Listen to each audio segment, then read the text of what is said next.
ये जो public administration के जो चरण है, विकास के चरण, इसमें जो राइटर हैं और इनकी जो पुस्तकें हैं, इसको समझने के लिए हम एक फॉर्मूला के हिसाब से इसको समझ सकते हैं। एक सूत्र हमने बनाया है शॉर्ट में। इस सूत्र से आप ये जो राइटर हैं प्रत्येक चरण के और इनकी जो पुस्तकें हैं इनको याद कर सकते हैं। तो सूत्र है विगुहा दपाई विफा फेगु उ मूरे प्री के ई पेद बसाड द एद रिमेवा तुटू।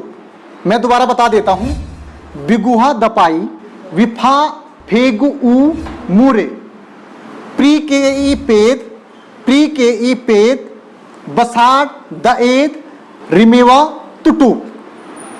हो गया।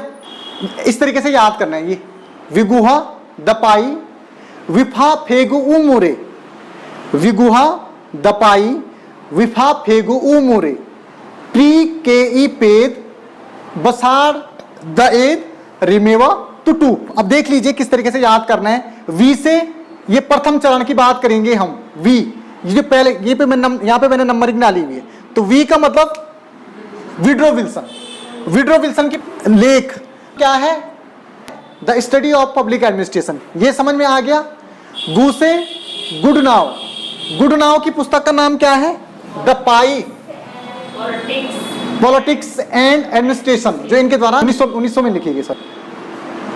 उसके बाद तीसरे नंबर पे हम बात करेंगे हाँ से राइट। राइट के द्वारा introduction to the study of public administration. समझ में आ गया।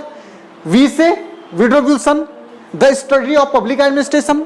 गु से गुडनाव पॉलिटिक्स एंड एडमिनिस्ट्रेशन। हाँ से राइट और इसकी पुस्तक का नाम क्या है? Introduction to the study of public administration.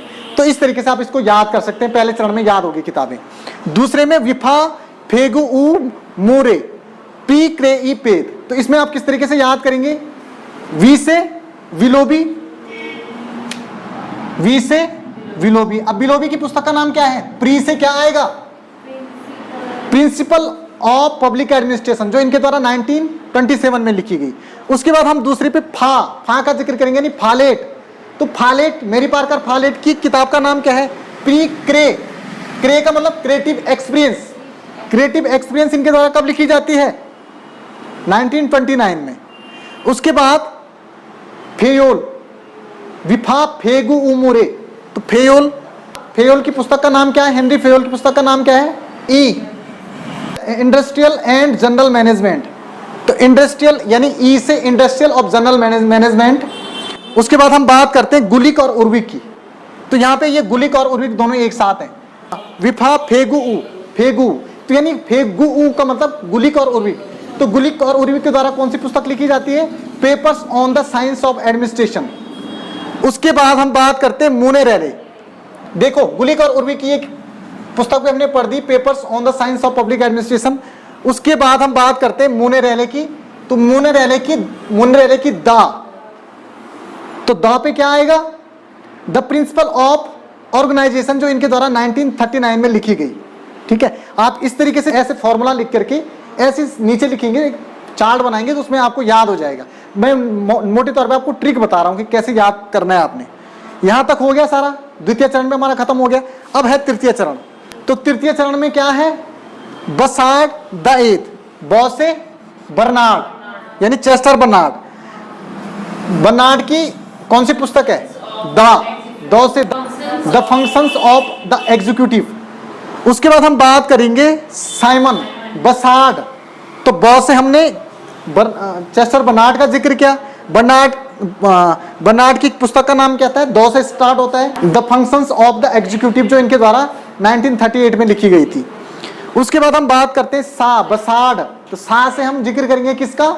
Simon का, हर्बर्ट साइमन का। हर्बर्ट साइमन की पुस्तक का नाम ए से स्टार्ट होता है। तो यानी administrative behaviour study of decision making process in administration organisation. तो इस तरीके से ये कहीं ना कहीं किसकी पुस्तक का नाम हमने याद कर लिया? हर्बर्ट साइमन की। उसके बाद डॉ से डहल। तो डहल की पुस्तक का नाम दो से स्टार्ट होगा, बसाड। तो डहल की पुस्तक का नाम क्या होगा? The science of public administration. तो इस तरीके से हमने तृतीय चरण में भी जो पुस्तकें हैं वो याद करी। उसके बाद हम चतुर्थ चरण में कुछ है नहीं, क्योंकि संकट की अवस्था की बात की जाती है। तो यहाँ पे आप 5वें नंबर यानी पंचम चरण की ये बात करेंगे, चौथे वाला चरण आप मिस कर दीजिए। तो पंचम चरण में क्या है, रिमेवा तुटुप, री से रिक्स, रिक्स बात करते हैं तुलनात्मक लोक प्रशासन की, यहाँ पे पुस्तक नहीं है, ये तुलनात्मक लोक प्रशासन की बात करते हैं रिक्स। उसके बाद में फ्रैंक जे मैरनी, ठीक है, तो फ्रैंक जे मैरनी की पुस्तक का नाम क्या है, towards a new public administration Minnowbrook perspective, to से टुवार्ड्स, तो यानी रिमेवा तुटुप, टू से री से रिक्स, रिक्स का तुलनात्मक लोक प्रशासन के बारे में बात करते हैं रिक्स।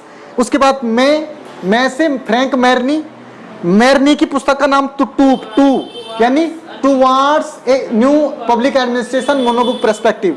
उसके बाद हम जिक्र करते हैं वाल्डो, डॉक्टर वाल्डो, तो वाल्डो के द्वारा, वाल्डो की पुस्तक का नाम पॉ से स्टार्ट होगा, तो पॉ, तो पॉ से क्या आएगा, public administration in A time of turbulence. तो इस तरीके से आप इस फॉर्मूले से आप याद कर सकते हैं, विगुहा दपाई, विफा फेगु उमुरे, पी क्रे ई पेद, बसाड द एद, रिमेवा तुटू। पहले वाले पे थिंकर का नाम होगा और इस वाले में बुक्स का नाम होगा। तो इस तरीके से आप इसको एक फ्लो चार्ट बना करके आप इस तरीके से पूरी तरीके से याद कर सकते हैं।